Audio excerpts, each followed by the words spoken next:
Hoy vamos a desmantelar esos mecanismos invisibles que conectan presión social con corrupción, con desinformación, con prejuicios, con ideologías. Bienvenidos al podcast Bogul Desarrollo. Hoy presentamos Corrupto y prejuiciado por presión social.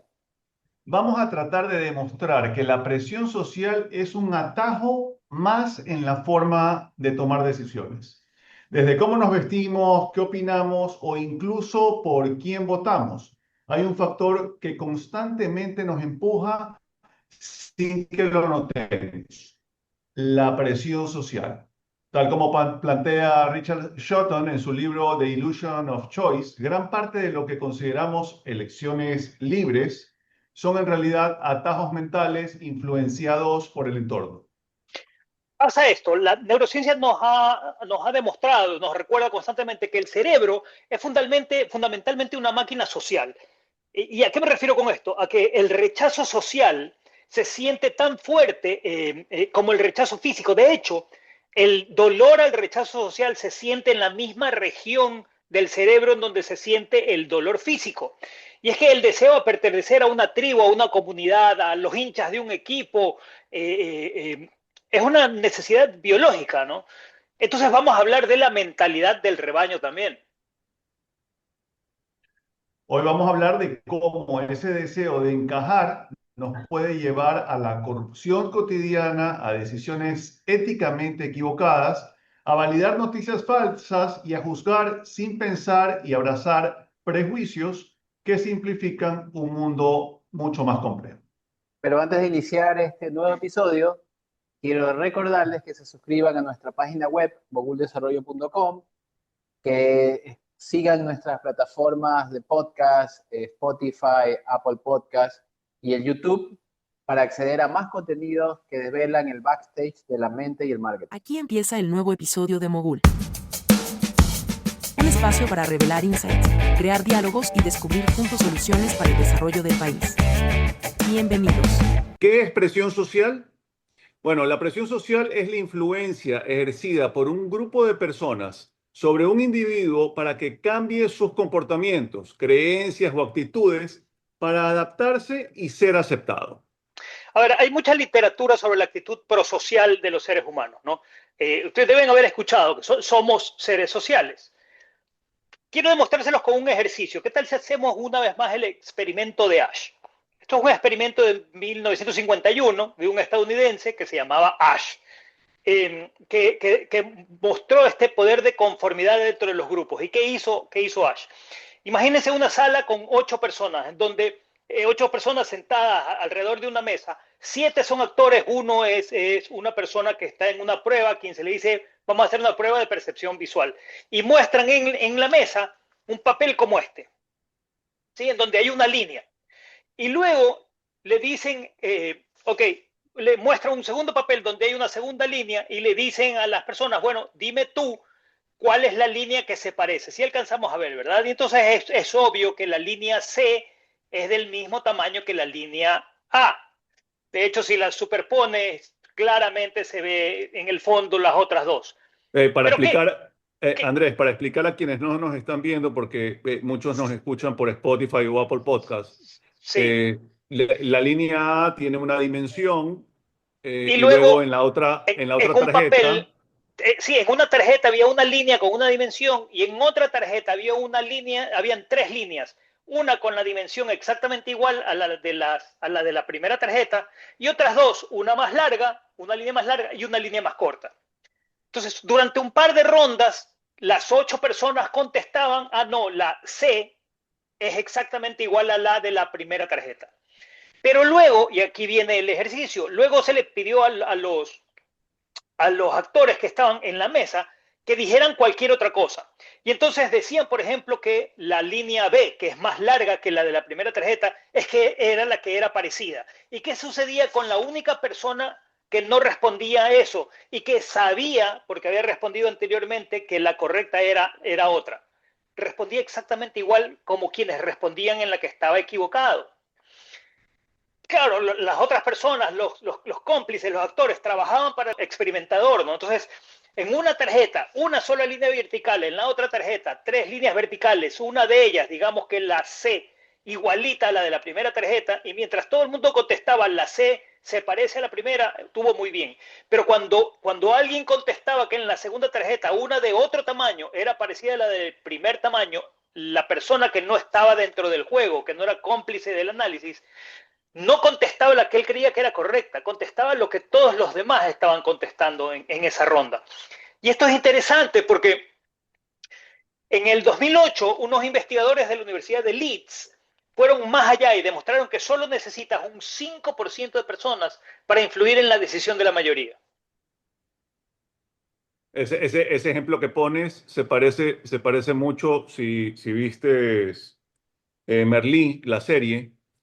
No sé si ubicas la serie de Sí, sí, Merlí, sí, sí, claro, un profesor de filosofía, de filosofía. de la carpeta verde y la carpeta roja, ¿no? Sí, lo interesante es que este experimento, el experimento de Ash, que ha sido probado varias veces, no es una prueba de inteligencia, es una prueba para demostrar que las personas tenemos una intensa necesidad de pertenecer a un grupo o una tribu y de evitar el ridículo social.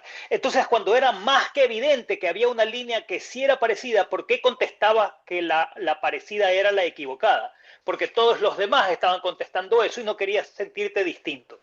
Y Robert, Correcto. Ci- y Robert Cialdini, un especialista en persuasión, dice que ninguno de nosotros está consciente de ese sesgo de conformidad, que el consenso social es uno de los principios psicológicos que hacen que uno actúe como los demás. Lo que ya dijimos en programas anteriores, la muerte social es más aterradora que la muerte física, según una profesora de sociología. Y esa misma presión social o sesgo de conformidad puede ser para bien o puede ser para mal. Un ejemplo concreto y comprobado por la ciencia es que si tú tienes amigos, hermanos o pareja con problemas de sobrepeso, entonces es muy probable que tú también desarrolles esos mismos problemas de sobrepeso. Y Lucho, tú, Andrés, yo, todos tomamos algunas decisiones bajo la presión de la validación social, de lo que opinan los demás o lo que hacen los demás. Claro, en política han escuchado aquello de votar por el caballo vencedor, no por el ganador. Uno de los primeros autores que escribió sobre este tema escribió en 1916. Hay un libro de él de 1916, se llama Wilfred Trotter. Era un médico inglés.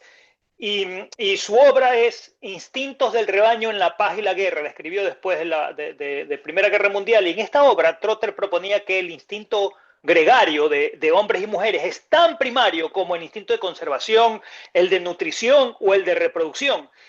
Él hablaba de esta presión que ejercen los grupos, o llámenlo rebaños, en las conductas individuales, ¿no? Como seres sociales que somos, nos cuesta mucho ignorar lo que dicen nuestro grupo, nuestra familia, nuestros panas, nuestros compañeros de trabajo, y nos cuesta mucho ignorar lo que hacen los demás. Porque la presión social de la que estamos hablando, digamos que empieza con una narrativa. Correcto. Y ahí viene el miedo a ser disidente, a ser el diferente, el que no encaja. Ahí viene la raíz de la presión.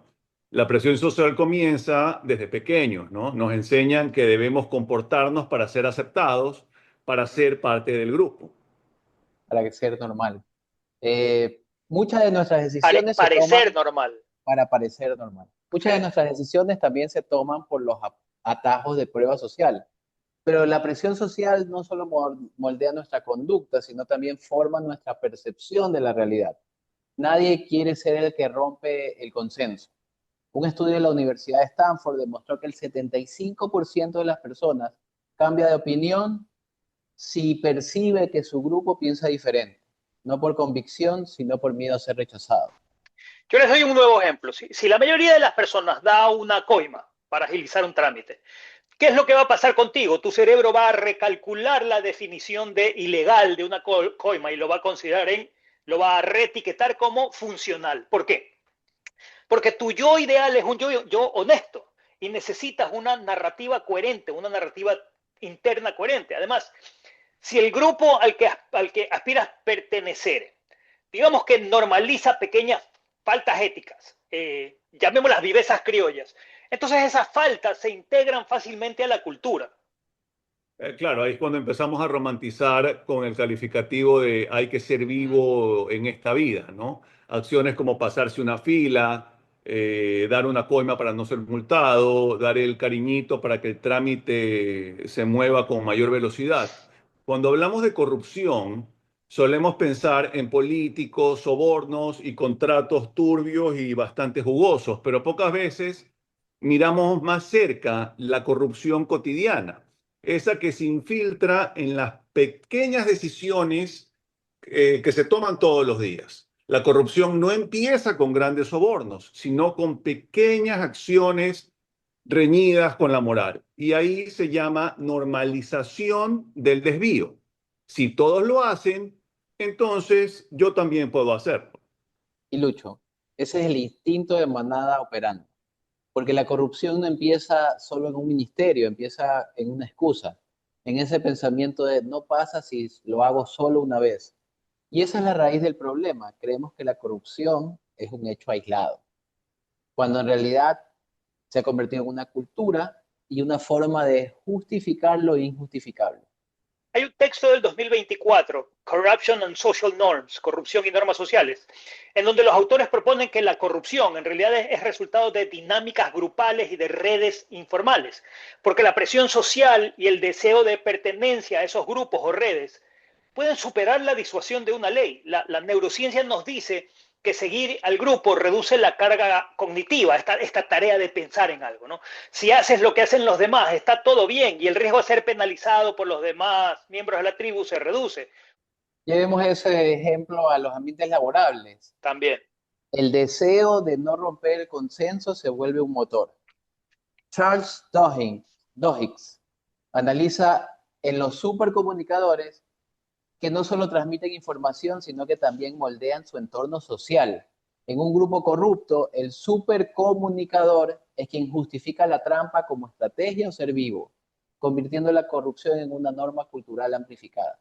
Claro, cuando actúas mal entra la disonancia cognitiva, ¿no? Porque dentro tuyo tú crees que tú eres bueno. Entonces, ¿cómo alivias esa culpa? ¿Cómo alivias ese dolor interno? No cambias el acto, cambias la creencia, ¿no? Así generas una identidad narrativa coherente. Dices, no, solo fue una vez, o no es para tanto, o no le hice daño a nadie. Este mecanismo de autojustificación opera a nivel neuronal, protege tu yo ideal, tu yo honesto de la verdad ética. Y como ya lo mencionamos, sigue romantizando el calificativo, ¿no? Hay que ser vivo en esta vida, si todos lo hacen, yo también lo puedo hacer. Y esto se convierte en la cultura de la justificación. El problema no es un acto aislado, sino la normalización colectiva. La corrupción se hereda, por ejemplo, si los modelos de éxito de una sociedad son aquellos en los que se arreglan las cosas por debajo de la mesa, el mensaje es claro. El éxito depende del acceso y no del mérito. Exacto, y esa es la cultura en esta cultura de justificación es perfecto para ser un caldo de cultivo para la desinformación. Por eso, más que un problema político, la corrupción es un problema educativo y cultural. Y lo más peligroso no es el corrupto, sino el entorno que lo protege. Los que callan, los que miran a un lado, los que dicen, así es la vida. Por eso, en nuestras democracias es tan difícil combatir la corrupción. No basta con leyes o fiscales, hay que reconstruir el sentido ético de la ciudadanía. Porque donde la gente se acostumbra al abuso, la corrupción deja de ser un delito y se convierte en cultura. Entonces, ¿por dónde empezamos a cambiar las cosas? Con pequeñas cosas, respetar la fila, devolver lo que no te pertenece, no justificar la trampa porque es mínima. Porque la corrupción... o porque nadie se da cuenta. Exacto. Justamente la corrupción se alimenta de justificaciones y la integridad se alimenta con ejemplos. Si no cambiamos los ejemplos, absolutamente nada cambia, porque la verdadera revolución no empieza en la calle, empieza en la conciencia. Y eso convierte a los corruptos en nada más que conformistas morales. Ese es un tema muy interesante, el conformismo moral. Es cuando dejas de preguntarte si algo está bien o está mal, porque así se hace aquí. Y eso aplica desde la política hasta las relaciones interpersonales. Exacto. De hecho, hay una frase de Edmund Burke que lo resume bastante bien. Dice, para que triunfe el mal, solo hace falta que los buenos no hagan nada. Y muchas veces no hacemos nada porque tenemos la desaprobación de nuestro entorno. Le tenemos miedo a la desaprobación de la presión social. Entonces hablemos de prejuicios un instante. ¿Les parece? Perfecto. De hecho, a ver, la presión social y los algoritmos nos encierran en burbujas de consenso, ¿no? Si mi grupo comparte la noticia de que todos los políticos son corruptos, la repito sin análisis, ¿no? Es más fácil repetir que pensar. Es más fácil asumir la resignación que asumir el costo social de ser el disidente. Si todo es sucio, ¿para qué limpiamos? Sí, ese es el mismo mecanismo neurosocial del que hablábamos, el que explica los prejuicios, porque tu cerebro busca ser eficiente, entonces clasifica a nosotros y ellos en un atajo cognitivo. David Eagleman, el neurocientífico, lo ilustra como el grupo distinto, los otros, generan rechazo, no necesariamente porque son malos, sino por la tendencia del cerebro de etiquetar y simplificar para ahorrar energía mental. Hay una neurocientífica de University College London, que se llama Lasana Harris, que hizo una entrevista hace poco en New Scientist, en una revista, y él hablaba de los prejuicios como sesgos. Ella decía que los prejuicios y la deshumanización son el resultado de procesos educativos y de procesos culturales. Cuando miras al cerebro, dice Harris, descubres que deshumanizar al otro está vinculado al disgusto y que el prejuicio está vinculado al miedo. Cuando etiquetas a alguien de distinto, es el miedo a la diferencia o a la distinción que representa el otro. Para ella, para Lasana Harris, los prejuicios son como respuestas de supervivencia que modifican tu comportamiento y lo hacen de manera inconsciente, a veces no te das cuenta y caes en el prejuicio. Y el gran peligro es lo que Dawkins llama la falta de seguridad psicológica. La presión social empuja a no denunciar o a mantener las etiquetas. Nadie quiere ser el problemático. El silencio colectivo convierte al culpable en norma y lo anormal, la honestidad, es una tragedia social. El filósofo Eric Fromm decía que la mayoría de las personas prefiere pertenecer a ser libres. Voy a repetirlo. La mayoría de las personas prefiere pertenecer que ser libre. Esa frase siempre golpea. Qué fuerte, sí. Vamos a las encuestas. De hecho, esto lo mencionamos en la serie de educación. En la serie 3, la serie de educación, que invitamos a escuchar o a ver los episodios. Cuando le preguntan a los ecuatorianos sobre los principales problemas del país, siempre aparece la corrupción. Pero nunca como lo más importante. Desde el 2016, según las encuestas, las principales preocupaciones de los ecuatorianos son inseguridad, los problemas económicos, el desempleo y la corrupción, ¿no? Igual en el 17, 18, 19 y hasta el 2025. Si hemos hecho conciencia del problema, ¿por qué no lo resolvemos? Estamos 10 años repitiendo lo mismo, pero no estamos trabajando en ello. Porque la corrupción se alimenta de justificaciones y la integridad se alimenta de ejemplos. Si cambiamos los ejemplos, rompemos el círculo vicioso, pero no hemos cambiado los ejemplos. Se empieza por la coherencia y una narrativa personal de integridad. Cada acto de honestidad, devolver lo que no te pertenece, no justificar la trampa, no darle regalos al profe, no darle para las colas al vigilante, no deshumanizar ni etiquetar al diferente, es un voto en contra de la red invisible de la corrupción y los prejuicios. Para pensar. Un tema largo y muy complejo para resumirlo en un podcast, pero gracias por acompañarnos a analizar este tema y pensar sobre la corrupción. Como siempre decimos, sin etiquetas, sin eslóganes y sin miedo a pensar. Llegamos al final de este episodio de Mogul. Esperamos que el análisis de hoy te haya ofrecido nuevas perspectivas y herramientas para navegar en un mundo cada vez más complejo. Recuerda que, ante la avalancha de información, la clave está en buscar insights, crear diálogos y revelar soluciones. Gracias por habernos acompañado. Si te gustó, compártelo. Hasta el próximo episodio. Luego, si les gustó este episodio, compártanlo, sin prejuicios, de manera informada, sin miedo a pensar diferente. Y si no les gustó, Que también lo compartan, así se Compártanlo. friega el otro, ¿no? Compártanlo. Hasta la Hasta Hasta la próxima. otra próxima. semana. Adiós.